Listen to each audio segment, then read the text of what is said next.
I started playing music when I was 13. I started writing music at that time. And then probably around 15, I started performing out at coffee shops and really getting my performance skills. I released my first record. It was like an EP, 5 songs, when I was 16. Yeah, and then shortly after that, I started playing on the streets of Santa Monica, busking, selling my CD, putting a tip jar out, accepting tips. And that kind of spiraled into this thing that I did kind of as a full-time job for a while. I was playing out on the streets of Santa Monica and in North Hollywood for 20 to 30 hours a week for a good number of years, like 5 years. I think I did that. I still do it sometimes, but just not that often. So have you heard of Amanda Palmer? Oh yes, I love Amanda Right? Palmer. The Dresden Art Dolls, of the Act? yes. Yeah. Oh yeah, uh-huh. Oh my I God. love her. I love her. But you were already doing it before that book came out. I or was, you knew of yeah, her? yeah. Okay. Yeah. So that was just pretty much. I honestly, I started busking because I didn't want to do my telemarketing job anymore, and it was my way to. It was the only way I knew how to make immediate cash off of my music, and so I was like, you know what? I'm just gonna go out on this. I'm gonna take it to the streets. I'm gonna put out a tip jar. I had rent to pay, and I was like, you know what? I'm just gonna give it a shot, and I did, and it was a lucky break. It just worked out, Happy birthday, may the world lay gifts at your feet. A record collection, or maybe even world peace. 'Cause the U.S. Army's coming to collect you tonight. 18 and able to pick up a gun and fight. Outside looking in, nothing comes that easy, he said. Houses turn to sand, taken by the sea. Rivers turn to land, still I catch their water in my hand. Still I catch their water in my hand.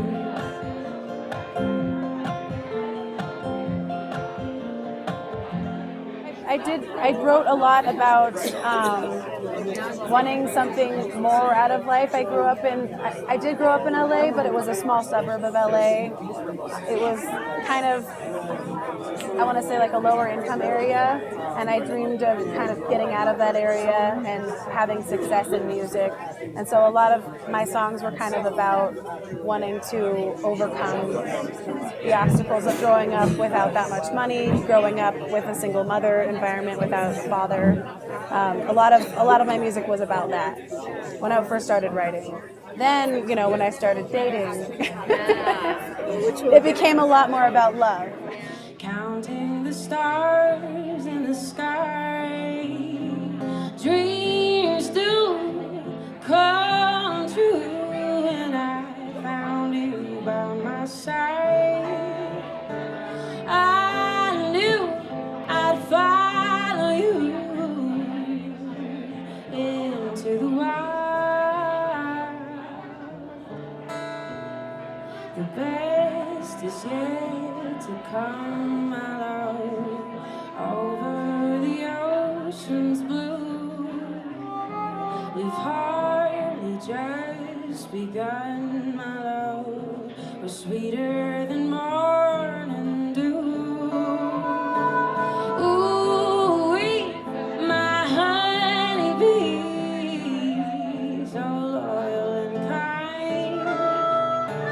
I'll be your daisy for all time. What was your first love at what age, and how was it like? Oh my gosh. I mean, like my first crush or my... Yeah, let's talk about that. I think there's a story my mom tells. When I was like 5, I was in kindergarten, and there was this kid in my class, and she picked me up from school one day, and I had been playing with him, and she said I got this like wide-eyed look, and I looked at her and I said, "Mom, someday I'm gonna marry with him." So maybe that's my first love. I don't know. Unrequited.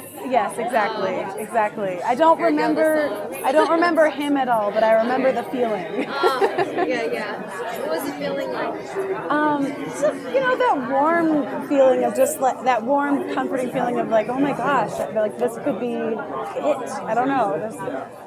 Just that feeling of just absolutely bewildered and baffled and confused and scared and happy all in one, Just like your outfit. Right, exactly.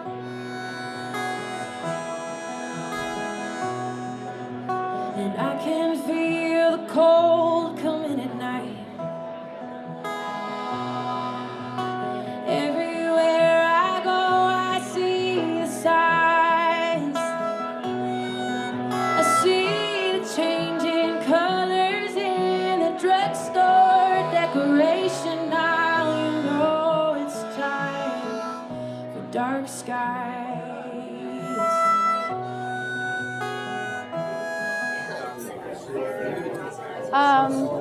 Playing music definitely helps a lot. I used to just like close my bedroom door and play music in my room for like 3 or 4 hours, just like writing songs, playing songs of artists that I loved. My mom bought me a couple music books when I was a kid, like I think Jewel and Sheryl Crow and Neil Young were some of the music books that she bought me. So I just like play through those and learn songs, and that was a big part of it for me. But I also really liked walking. I don't know. I used to like walk around for hours around my neighborhood. Just like sing songs and think about life and listen to music on my iPod. Of these 13, which song represents a personal relationship with a love that kind of reflects the turmoil of the journey of love?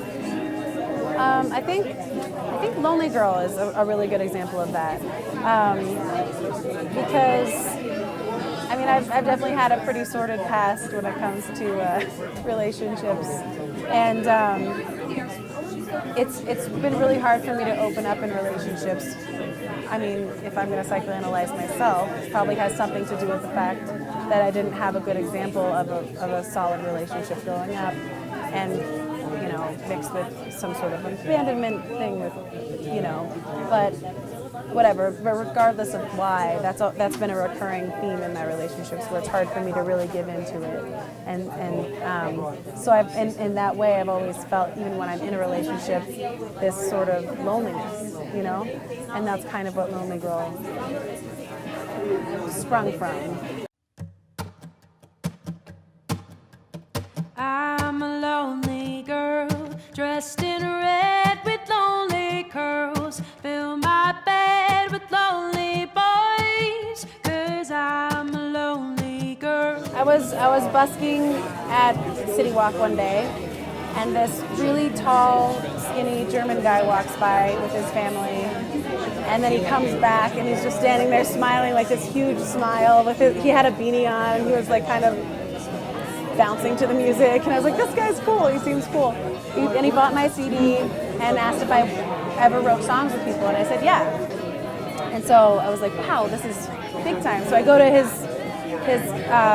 studio, and he wrote a bunch of songs, and he decided that him and his manager were going to bring me into Interscope Records. And so which was crazy to me. How old were you? 23, yeah. So we go into Interscope Records, and offered me a record deal like on the spot, which was incredible. And said, we want to release the record almost as soon as you sign. He was very excited, and so I signed the deal, and then I just kind of sat there on the label. I guess some people call it getting shelved or something. I don't know if they had other projects similar to me that they wanted to focus on, or what exactly happened, but the record never got released. which was it was such a weird feeling because, and on one hand, like I felt like my dream had come true, but then to have that feeling of everything's happening the way that I dreamed it was going to, and then all of a sudden, no, it's not. It's actually, you know, it's not real. You know, it's tough. I've been a singer-songwriter my whole life. I cut my teeth on learning Bob Dylan songs and Neil Young songs. I love old country, you know, like that's me. And when I signed the deal with them, they were pushing me in a very pop, almost R&B, hip-hop direction, which was odd for me. Partially because I'm not familiar with it, and partially because I didn't feel like I was really pulling it off. And so we kind of hit a standstill there. And when we stopped working together, when we finally split ways, I had this moment where I felt like if this is what it's going to take to be in the music industry, I don't know if I want to do it, you know? Yeah, so I just felt like, you know, I'm always going to play music, but maybe I won't do it professionally. I'm gonna make this count, but I know how the story falls. And this is where my heart breaks down. This is where my heart breaks down. Where the ocean meets the stream, took away lead from the east. With his heart he buried me where the ocean meets the stream. And I went back to school and I started, you know, taking just general ed classes. I took a geology class and I was like, wow, this is it. This is what I want to do. I'm going to be doing this. Meanwhile, I'm still busking to pay for my college classes. And one of the days that I'm busking out there, the owner of Blue Alon Records walks by and sees me playing, and he handed me his card and says, I want to sign you to a deal, and I want you to make the record of your dreams. You get to make all the decisions. You have creative control. I want you to make your record.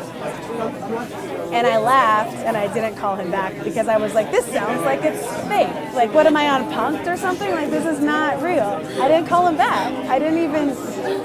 So he had to come back like a week later and give me his card again. And he was like, no, really, you should call me. And so I did. I wanna see if there's anything worth saying inside of me. Anything worth saying inside of me.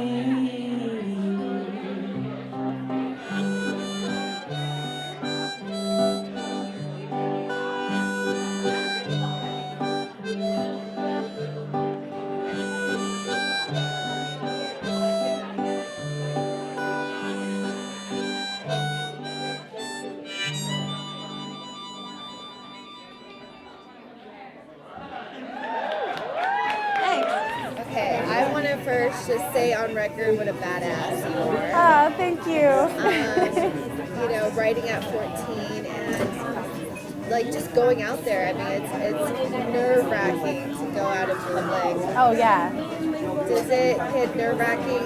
Like, does it get better? Like when you were busking, the nervousness of it? It does get better. From the time I started performing my own original songs in public, I've definitely had battles with stage performance jitters and I guess some people call it stage fright or whatever. The first time I performed at an open mic, I totally forgot all of the words to my song. I just blanked out, and I made up completely new lyrics to the song because I couldn't remember any of them. I was so nervous, like my heart was beating so fast. And I just made up a new song, which was fine, whatever. It didn't rhyme. But I wish I had video of that because I actually can't remember what I sung about. But yeah, I mean, stage fright has been something that I've battled with my whole performance career, and it's definitely gotten better, but I still get nervous every time. And, you know, if I haven't performed for a while, it's worse, but it's a lot better than it was, and I know how to deal with it better now, I guess. Yeah. And you know what? I've seen you perform live, so like you're acting it well. Thank you. You know? Thank you. Yeah, you're controlling it. Thank you. Well. Thank you. Yeah. That's cool. So, okay. So, the second gentleman, he handed you the card, and you finally called the second time? Yes, I finally called this guy. He told me he wanted me to make the record of my dreams, that I could have complete creative control, which sounded like a pipe dream to me. Yeah. But that's exactly what he wanted me to do. I called him back. He signed me to a 2-album deal, which I've now released one of the records. He gave me complete creative control to the point where when I was recording the record, I would send him demos of what we were doing and ask for his opinion. He said, I want to stay out of it. I appreciate you sending me the stuff. I want to hear it, but you do you, basically. He just let me do whatever I wanted to do, and that's exactly what I did. And it turned out so well. Thank you. So well. Thank you. So now let's talk about our album. Yes. Your album. Yeah. Like, it's our album. I'm so visceral Right. that I'm like in your body. Okay, so Boomerang. Yeah. Okay. What does Boomerang symbolize for you? What does it mean for you? Shortly after, I want to say like 7 years ago, I wrote this song called Boomerang. It was a love song. It's about a relationship. That's what I wrote it about originally. And it's basically about, it's about being in a relationship and walking away from the relationship. But it kind of, one of the lyrics is, even when I walk away, I walked away. I'm never gone to stay because I'm a boomerang. I'll just keep coming back, So in this about a year ago when I started the process of making this record, I just felt so strongly that song took on a whole new meaning for me. After going through the process of kind of giving up music professionally for a while and then getting back into it, it made me feel like I was the boomerang a little bit, like I might have given up music for like a year or two, but I'm just gonna come whirling back. I'm right here again, You can't get rid of me that easy, basically. So I decided to put that song on the record, and I ended up naming the record after that song because it just seemed so appropriate. Yeah. I also, if you don't mind me kind of psychoanalyzing this. Not at all. I also see Boomerang as your tenacity. And I feel like perhaps that has something to do with your relationship growing up with your mother or seeing her. Right. Absolutely. She had 2 daughters that she took care of on her own with no help in LA, which is incredible to me. And I do think that my persistence and tenacity has a lot to do with her. Let's say there's a girl out there that had similar circumstances that you experienced as a young girl. What advice would you give her about heartbreak and pain?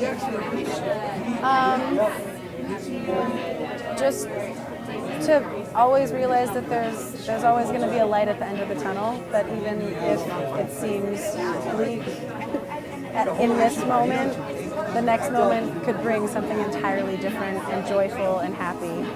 That's something to remember that has helped me get through tough times.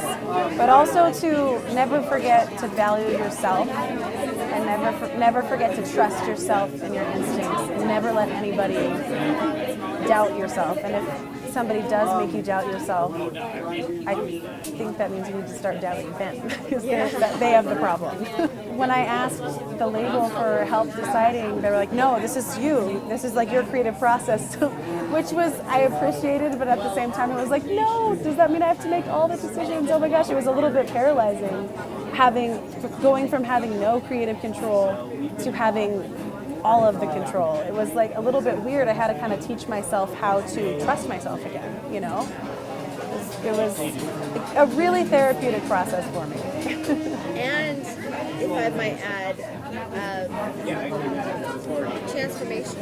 Absolutely. Oh yeah. Absolutely. Yeah. Sorry, go ahead. Oh no, it's okay. Yeah. Well, because after sort of giving up music for a couple of years, I kind of had to relearn how to take on that artist role again. It was because it was a difficult thing growing up, ever since I picked up a guitar, I thought of myself as an artist, you know, and I've always, like earlier you asked me, like, where do you begin and where do you end and where does the artist Chelsea begin? And to be honest, it's just one and the same. For my whole life, I've just felt like that's been my identity. Yeah. And so it was hard for me to give up that identity for the 2 years that I kind of took a step back from music. It was already really hard for me to give that up. Yeah. And so then having to relearn how to be that creative decider and that creative force again was difficult, but transformational and therapeutic, and all of these things that it's been kind of a crazy year.